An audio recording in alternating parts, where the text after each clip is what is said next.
comienzo a esta jornada organizada por la Fundación Humanismo y Democracia, dedicada, ¿no?, a debatir y a hablar acerca del compromiso social en tiempos de crisis. Es para mí una satisfacción como alcalde de esta ciudad, sin ninguna duda, que Humanismo y Democracia haya elegido que el primero de los actos que va a celebrar en esta región sea en Trujillo, más en la sede de esta fundación, la Fundación Obra Pía de los Pizarros, a cuyo presidente, Hernando Orellana Pizarro, le agradezco de nuevo su disposición a acoger todo tipo de actividades, ¿no?, que tienen que ver con la vida social, cultural, económica de la ciudad.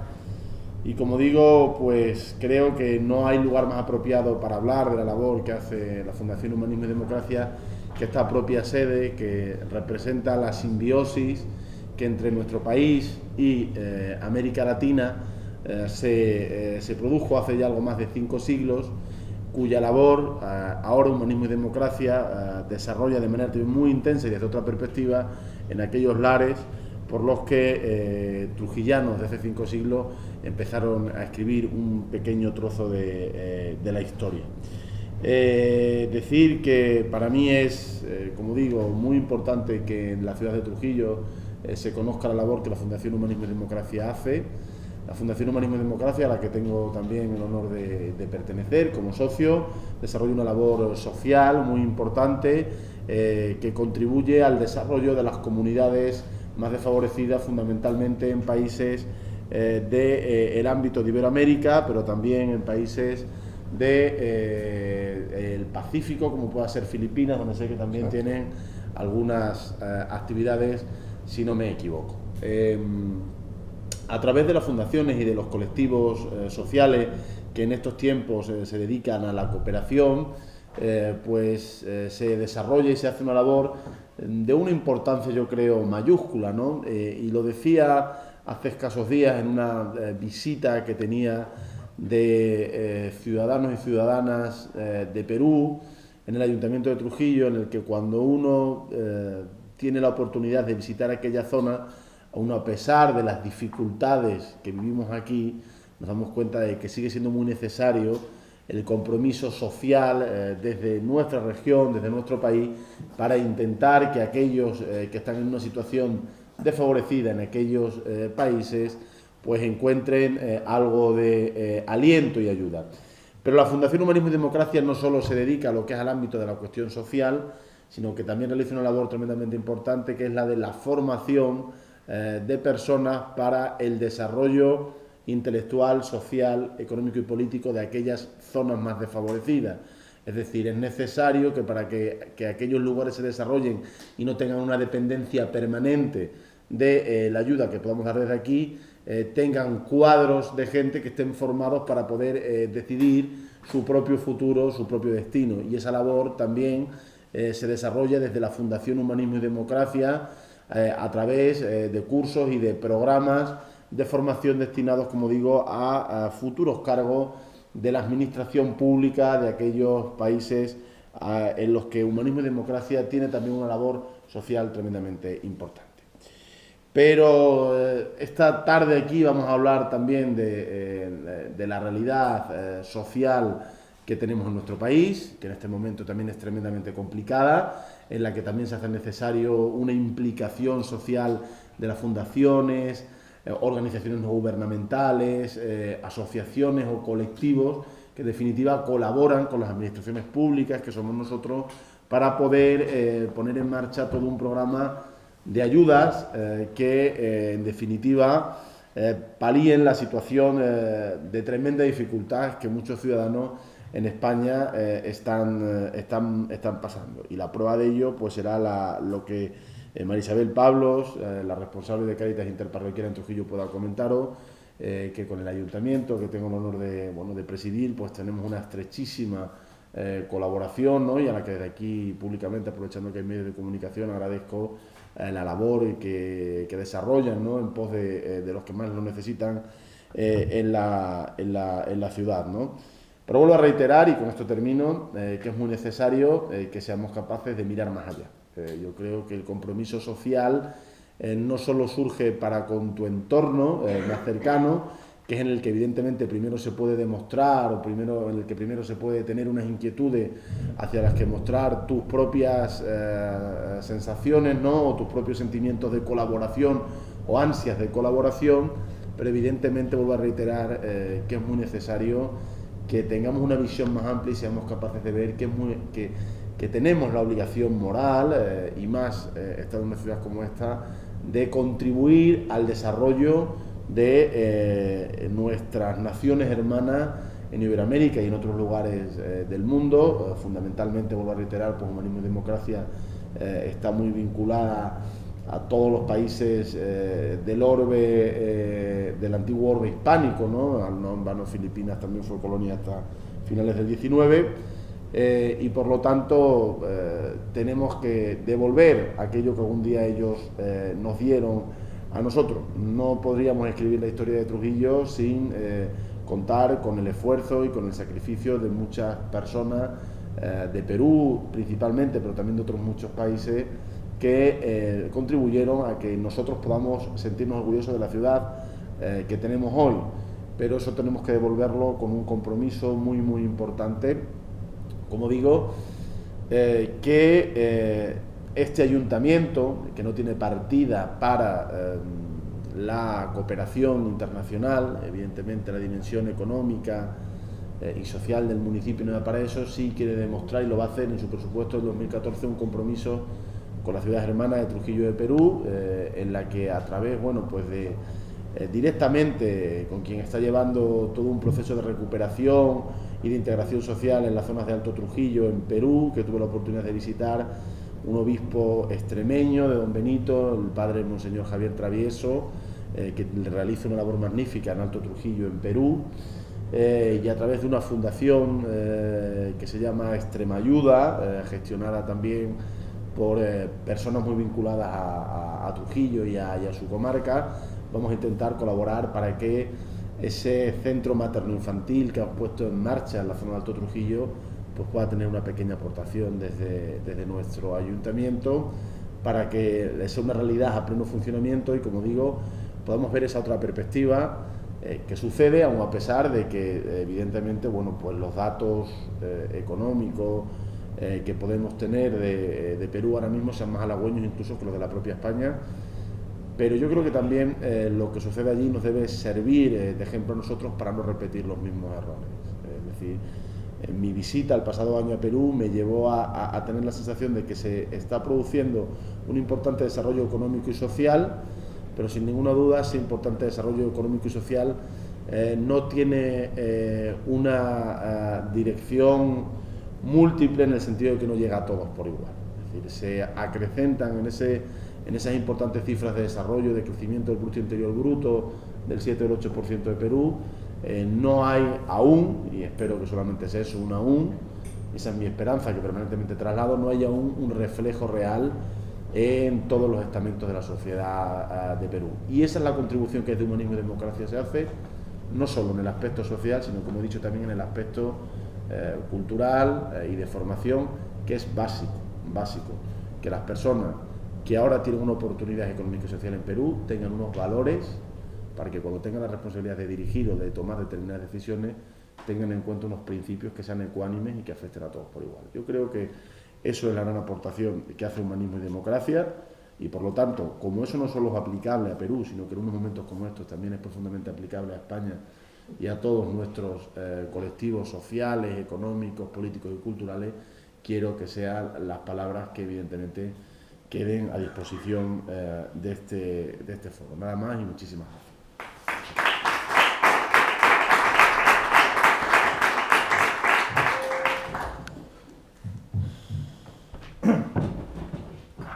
Buenas tardes a todos.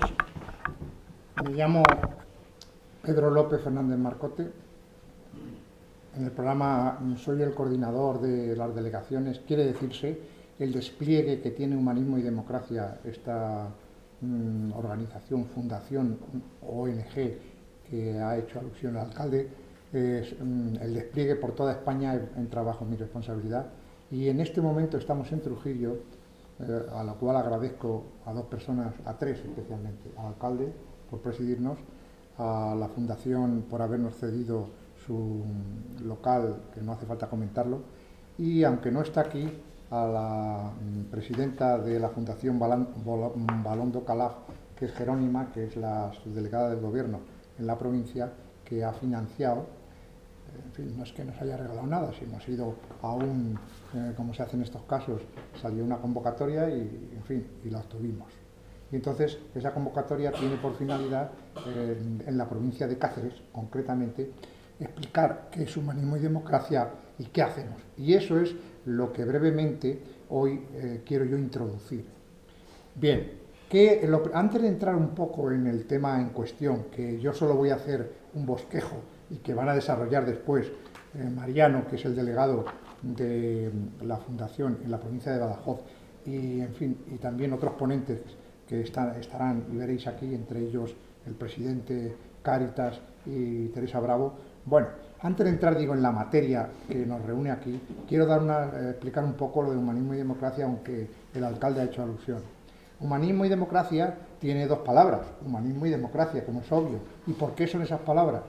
El humanismo, tengo que explicar, como todo en esta vida, tiene unas raíces, procede de la democracia cristiana. Hoy eso está desvinculado completamente, pero en sus orígenes de la fundación, la democracia cristiana, concretamente alemana en particular, cuando estamos hablando de la transición, facilitó que España, que no tenía mucha costumbre de hábitos democráticos, pues adquiriera esos hábitos y entonces nos ayudó bastante.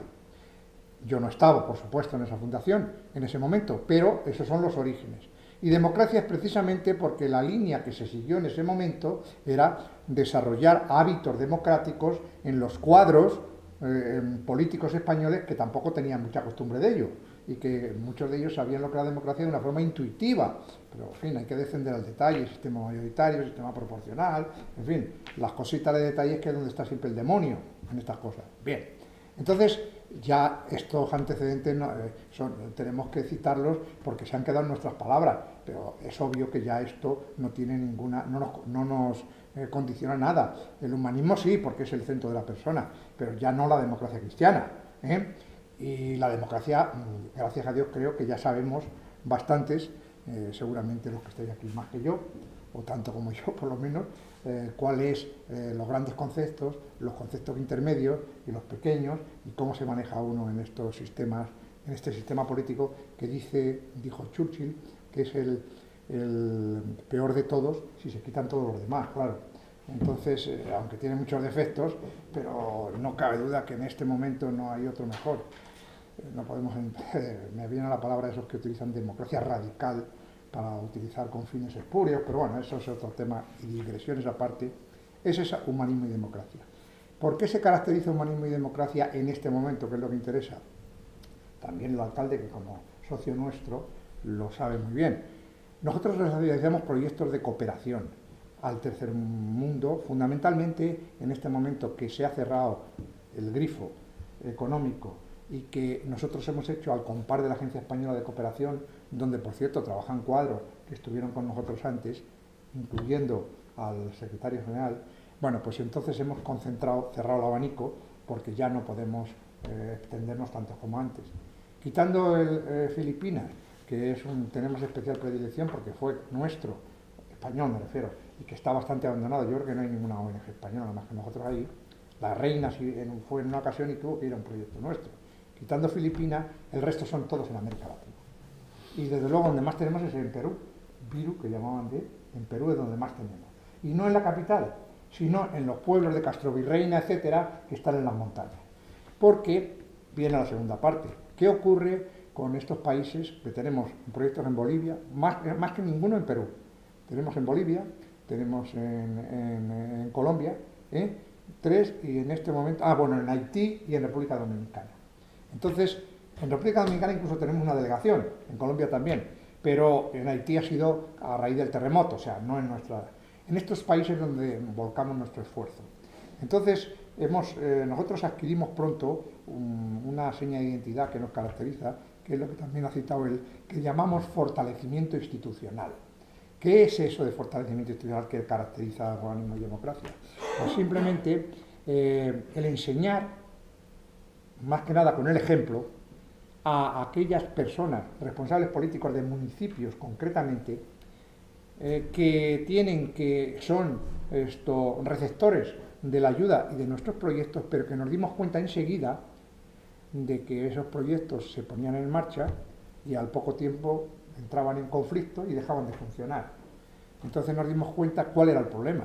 El problema era que ellos se les daban los peces pero no se les enseñaba a pescar. Es decir, que ellos se les ponía una depuradora y agua potable, donde por cierto hay muchísimo agua, pero no potable, y al poco tiempo no funcionaba porque no la mantenían, porque no había dinero para pagar al que la mantuviera, una serie de cuestiones. Entonces nos dimos cuenta que, y además cada vez vamos en más intensidad, a que esta segunda parte, que es fortalecer, formar a la gente. Por ejemplo, puedo citaros que cuadros políticos peruanos han venido a España en varias ocasiones. Ahora va a venir uno precisamente al final de la semana, que dentro de unos días. De la Amazonas. Eso es. Bien, la zona. Fíjate que siempre los cogemos de la zona aquella, y cuando hablamos con ellos y hablo con ellos, dicen, es que los de Lima hablan otro lenguaje. Nosotros, me refiero a mi mujer y yo, hemos vivido por allí muchos años. Como yo he estado destinado en México, hemos estado destinados en la embajada y nos hemos movido mucho y conocemos in situ aquellas poblaciones, donde por cierto conocí a Rafa y de entonces nos une una entrañable amistad familiar. Pero dicho esto, lo que quiero decir es que ellos, cuando hablo con ellos, me dicen, mire usted, en Lima hablan otro lenguaje. ¿Que saben en Lima lo que les decimos nosotros igual o mejor? Claro que lo saben, y para enseñarlos a ellos. Es decir, hoy día el desarrollo en América Latina, si coge uno, los índices de crecimiento son mayores que en España, en Perú concretamente, pero tienen el gran problema general en toda América Latina de la desigualdad geográfica, territorial, por no hablar de clases sociales, que es el origen de todo, donde yo ya no quiero hacer digresiones si esto es una causa, es mala fe en las élites dirigentes o cuál es el problema. Pero la realidad es que esas élites, o sea, la clase media casi no existe. Hay una gran bache, hoy en un periódico leía ahora en el hotel, decía que hay un gran problema porque están creciendo las clases medias, porque a medida que hay desarrollo, en América Latina me refiero. Entonces, ese saber no llega a la gente de los pueblos recónditos. Nosotros, que era donde elegimos para nuestros proyectos esos pueblos, hemos tenido que relacionarnos con ellos, porque si no, prácticamente de Lima no recibían la ayuda que necesitaban. Entonces, al final, hemos logrado institucionalizar como una rama fundamental de nuestro trabajo el fortalecimiento institucional. Luego, en síntesis, cooperación y fortalecimiento institucional, aparte de la difusión, como el acto de hoy, que llamamos sensibilización, es nuestra actividad principal. Pero, insisto, fortalecimiento institucional es nuestro rasgo característico. Bien, con esto no he hecho más que un bosquejo de lo que es humanismo y democracia para las personas que no lo saben. Si hoy proyectamos un vídeo y cosas de ese tipo, nos comemos el tiempo y no entramos en el tema principal, que es el compromiso social en tiempo de crisis, donde yo voy a decir poco, pero sí algo. ¿Por qué digo algo? Pues porque es un tema que hoy es provocador. Es decir, el compromiso social, hoy hablas en España a personas en cualquier círculo y dices que hay un compromiso social de una organización española con gente indígena en otros países y tal, y parece que estás provocando, ¿no? Como diciendo, pero bueno, vamos a ver, ¿cómo hacen ustedes eso? ¿No ha salido usted por los barrios o por las zonas y tal y cual? En fin, justificar por qué hay que seguir haciéndolo no es fácil, no es fácil. ¿Cómo voy a hacerlo yo si digo que no es fácil y personas con mayor formación que yo lo han intentado? Pero sí puedo transmitir alguna idea de por qué hay que seguir haciendo fortalecimiento institucional. De entrada diré que en la selección del fortalecimiento institucional, del compromiso, de la ayuda en tiempo de crisis, he dicho otra cosa, la ayuda hoy se ha hecho desde el propio Ministerio de Asuntos Exteriores, que es fundamentalmente el organismo, la Agencia Española de Cooperación, de donde vienen los fondos, aunque hay diputaciones, hay también alcaldes, hay municipios, ayuntamientos, tienen fondos de cooperación, pero fundamentalmente el grueso viene de la Agencia Española, ha hecho un plan director que ha reducido enormemente los lugares a donde va esa ayuda, es decir, que ha hecho una selección, ya no es como antes, con la finalidad de optimizar a fondo los recursos. ya curiosamente también ha hecho esto.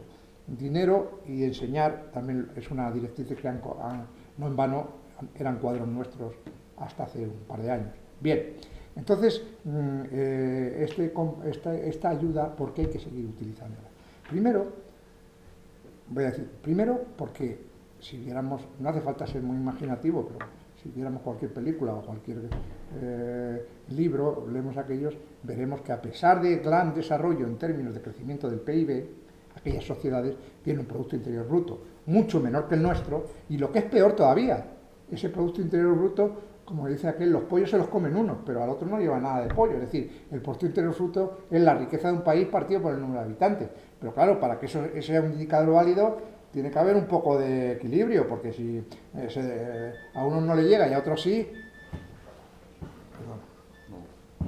Entonces, estas cosas suceden hoy. Entonces,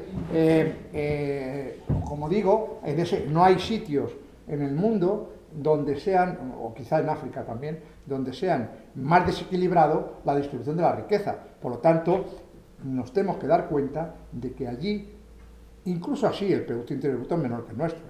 Nosotros somos un país desarrollado a pesar de la crisis, pero es que encima no llegan. Entonces, hay que seguir ayudando a los que, como ha dicho el alcalde, son gente que tenemos una especial vinculación con ellos, yo diría deuda, porque los que hemos vivido allí y hemos tenido que escuchar, en fin, muchas cosas, empezando por gachupines, empezando por apelativos y cosas de ese tipo, donde siempre hay algo demagógico de las riquezas que nos trajimos, del imperialismo, del encuentro entre dos mundos y de toda una serie de cuestiones, pero la realidad es que la gente popular de allí les han inculcado demagógicamente una serie de mensajes donde realmente nosotros somos una especie de conquistadores todavía, y sacan lo mínimo que pueden. Ya sé que esto es mentira en el sentido de que lo utiliza la clase política, pero es igual. Entonces tenemos tenemos una deuda real o hipotética con ellos, y tenemos que seguir ayudando con los medios. Segundo, porque España, aun por muy mal que esté, siempre ha disminuido, el 0,7 que dice los objetivos del milenio ya no es el 0,7, estamos acercándonos y hemos ido para atrás, pero de todas formas tenemos un porcentaje de ayuda para ellos muy meritorio. Por otra parte, he de decir que, no nos duelen prendas, que la cooperación es una palanca de acción exterior de un Estado. La prueba es que el Ministerio de Asuntos Exteriores y Cooperación, es decir, un Estado no puedes ir pregonando esto, enfocaros fundamentalmente a América Latina, porque el resto entra en otras coordenadas. Tú no puedes ir allí diciendo que la madre patria, que no sé cuántas, y al final no hay trigo. Tienes que predicar, pero dar trigo. Entonces, el instrumento de política exterior, que me atrevo a decirlo aquí, en otros sitios ni lo diría, porque a lo mejor no estarían de acuerdo que la acción exterior hay que hacerla así, porque aquí se piensa de todo y en todas circunstancias, pero es un hecho. Y por otro, tengo que decir también que estamos pensando y no sabemos cómo atacar, como se nos ha acercado, a ver, porque claro, cómo se hace cooperación dentro de España. Esto no se puede hacer porque, de momento, porque todos los proyectos están a los que nosotros vamos, que a nosotros no nos da nadie el dinero, sino que en el boletín oficial sale una serie de proyectos de cooperación, optamos a ellos y los conseguimos unos, otros no los conseguimos, etc. Pero esos vienen con una letra pequeña de cómo hay que hacerlo, dónde hay que hacerlo y después hay que hacer unas auditorías. Ninguno de ellos es para dentro de España. Por lo tanto, tenemos que desarrollarlo en el escenario en que ese proyecto lo tenemos. Pero como se nos ha acercado tanta gente, ayer me decían en Valencia diciendo que por qué no hacemos algo interior, pues se está pensando siempre que el proyecto lo permita, porque aquí adulteraciones ninguna, ni movimientos extraños ninguno, siempre que saliera un proyecto de una diputación o de algo que pudiéramos agarrarnos a ellos, pues intentar hacer una cooperación interior para cubrir un poco esa demanda que tenemos y que en este momento es tan general en la sociedad española, aunque ya digo, no es nuestro cometido. Bien, entonces esperemos que pase pronto este bache económico español y podamos reemprender con todas nuestras fuerzas otros países que hemos tenido que abandonar. Con esto no he hecho más que esbozar. Yo creo firmemente, aparte de que la cooperación no se puede cerrar como el que cierra una tienda y después empezar otra vez, porque entonces te quedas a cero. Entre otras cosas porque te ocupa el espacio que tú dejas, lo ocupa otro. O sea que en aquellos países, en aquellas zonas, ¿qué más quieren los franceses, por ejemplo? Que de ahí viene el tema de Latinoamérica y no Hispanoamérica. Es decir, en el momento que ellos nos ocuparían el espacio y cuando fuera ya no tenían nada. No podemos dejar todo, porque lo que hemos hecho. Entonces creo, ya sé que a alguien le puede parecer argumentos débiles, porque la necesidad es la que apremia, pero yo sinceramente creo, ahora las ponencias lo explicarán con más doctos conocimientos y mejor que yo, que la cooperación al desarrollo tiene que seguir haciéndose a nivel internacional, fundamentalmente con los países que tenemos una especial relación histórica y que están, que se quiera o no se quiera, en el momento que están en peor situación que nosotros, y que lo único que nos queda es Filipinas, que está también mucho peor que nosotros, y que en el fondo, aunque nadie se lo olvida, aunque no se hable español, fue nuestro. Y entonces creo que es necesario seguirlo, y H+D, Humanismo y Democracia, va a seguir en esta línea, volcándose en los dos aspectos que he dicho. No solamente la ayuda, no montar la depuradora, que lo hemos hecho, sino que alguien allí la atienda. Para eso hay que enseñar cómo se cobran impuestos, porque una cosa que no entienden, y con esto acabo, por ejemplo, en zonas donde el agua es corriente de agua en los Andes y tal y cual, que tienen que pagar por el agua. No lo entienden. Porque tienen que pagar porque si no, no mantienen la depuradora. Pero para mantener la depuradora tiene que haber los operarios. ¿Y quién los paga? El ayuntamiento. Para eso tiene que cobrar impuestos. Y dicen, ¿cómo se cobran impuestos? ¿Cómo se paga más el que está en la plaza principal que el que está en el otro lado, etcétera, etcétera? Eso no lo hacemos directamente a H+D. Cogemos un ayuntamiento, les ponemos en contacto y le hacemos, y ellos son los que aprenden, incluso viajan allí. Bien, con esto yo mi presentación termino agradeciéndoos a todos vuestra presencia aquí, y ahora ya creo que los ponentes tienen que subir y tomar la palabra y desarrollar un poco en detalle lo que el objeto de esta tarde de hoy, que es el compromiso social en tiempos de crisis. Muchas gracias.